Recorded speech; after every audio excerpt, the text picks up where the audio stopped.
Cards are believed to predict the future, but their past is shrouded in mystery. Psychologists work with them. People of different ages, professions, and material wealth turn to them. But who invented tarot cards? How simple playing cards turned into a tool for prediction? And what secrets keep in themselves ancient illustrations of this day?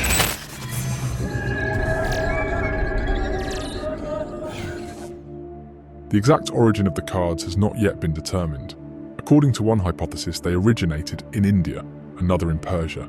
Most historians agree that cards, along with games such as dominoes and mahjong, originated in China. It is known for certain that playing cards came to Europe via the Arab-conquered part of the Iberian Peninsula around the second half of the 14th century. It is likely that playing cards spread across Europe as a result of military campaigns. They could always be kept with you. They were more convenient and compact than chess or backgammon, and when the cards wore out, they were simply thrown away. With the invention of printing, cards became more accessible to most people. There is the following information about the origin of the name tarot, originally the Italian name tarocchi. It meant a deck and a game consisting of ordinary playing cards with 4 suits and symbolic cards. In Germany, the game was called tarot, in France, tarot. The name tarot itself did not appear at once, but only 100 years after the appearance of the cards themselves. In the Middle Ages, the deck consisted of only 56 cards. The drawing of the early playing cards was constantly changing. This was because several different cultures sought to express their national identity in symbols. The suits drawn on the cards reflected the interests and everyday life of the era of the time. For example, Italian and Spanish decks decorated suits in the form of cups, swords, sticks, and coins. But on the suits of the German deck appeared images of acorns, bells, hearts and leaves, which reflected the increasing role of the agrarian sector in German culture. Interestingly, there were no ladies in early European decks, as the royal court was run exclusively by men. The design of the card deck depended on a number of cultural factors. The image of a lady was added to the deck later by the French, and the suits we are used to were simplified to the well-known hearts, spades, diamonds and crosses. It is the French deck that we use to this day.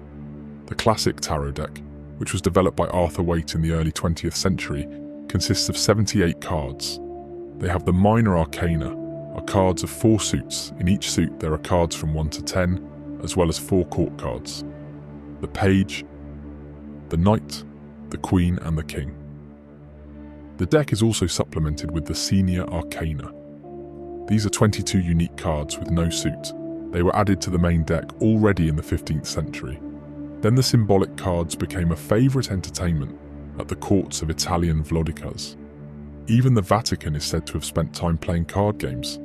In fact, it is not known what other purposes, except entertainment, could pursue the artist who made a set of 22 symbolic cards. Maybe he was a secret mystic or occultist who embodied some doctrine in his work, or maybe not. Either way, this set has stood the test of time and has travelled from the Middle Ages to the Renaissance and New Age. In the 18th century, tarot cards fell into the hands of Freemasons, occultists, and esotericists. At this time, there is an increased interest in esotericism and alchemy. Freemasons studied the tarot. From the point of view of the spiritual system, this was knowledge not for everyone, but only for the initiated. If with the main deck of cards everything was extremely clear, the other 22 senior arcana aroused interest. Occultists of that time perceived the tarot as something mysterious, shrouded in mystery, that came from ancient times. This resulted in many theories about the appearance of tarot cards. In the 18th century, French writer, theologian and occultist Antoine de Gibilin put forward a now quite popular version of the Egyptian roots of tarot. According to this version, the tarot is a sacred book created by one of the oldest secret Egyptian mystical organizations. According to legend, this book contained the key to immortality. That is the secret of the process by which there is a complete rebirth of man. Senior arcana describe the stages of spiritual transformation and younger life lessons through which this transformation occurs.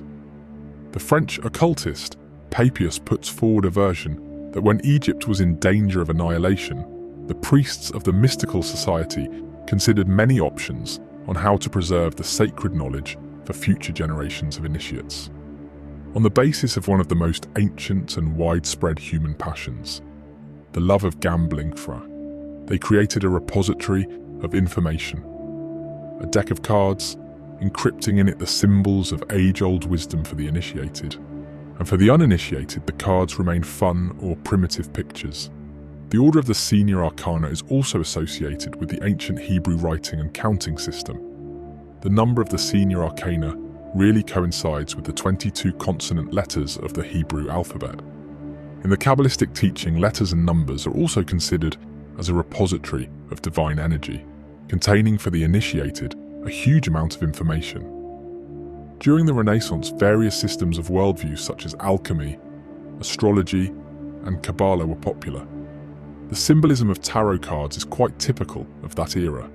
Even for simple and uneducated people of that period, it was understandable and familiar, but for people of the new time, many tarot plots seem a little strange. They are beginning to be perceived as a kind of mysticism and symbols that contain secret knowledge. As you can see, there are many hypotheses and assumptions that preceded the emergence of tarot, but none of them are supported by factual data, so it is equally difficult to prove or disprove them. Some works create themselves, and the author of Tarot can justly be considered to be all of humanity. The problem that the tarot poses is its archetypal imagery. The topics it addresses will always be of keen interest to people. The symbolism of the cards is universal. It is related to many cultures and philosophical trends, and they can really be considered as a book of occult knowledge that can lead to a deeper understanding of the life process and ourselves. That's it for today. Subscribe to Revelations Room and write in the comments what you think about the modern interpretation of tarot cards and their ability to predict the future.